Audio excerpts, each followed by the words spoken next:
Baby. Baby. Ya gari ya kwana biyu. Fine.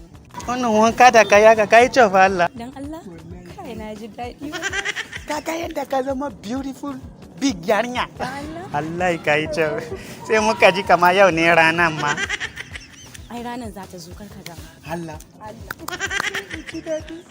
Baby. Yana so ya maka wani tambaya.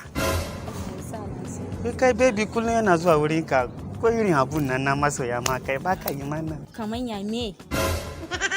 Wani irin abu? A wani irin dan 19 nan da yana yi. Me haka? Me haka?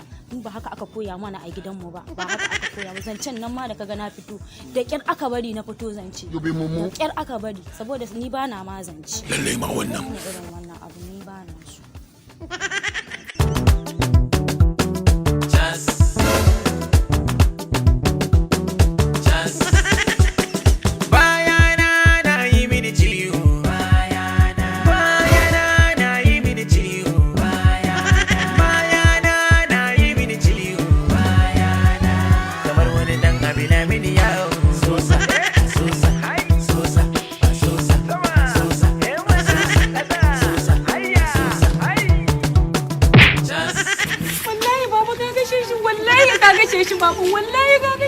Dan ubanka bai mutu ba ni na san irin dukan da dai masa zai sha wahala amma ba zai mutu ba kin ga shiga shi dauko min adda maganin sa duk da dai haka ne abu mata mutu mutumin banza ke kuma har da zuwa zaki so sa sai ga mara kunya ta mutum wani fitila magana kina mun ji da kai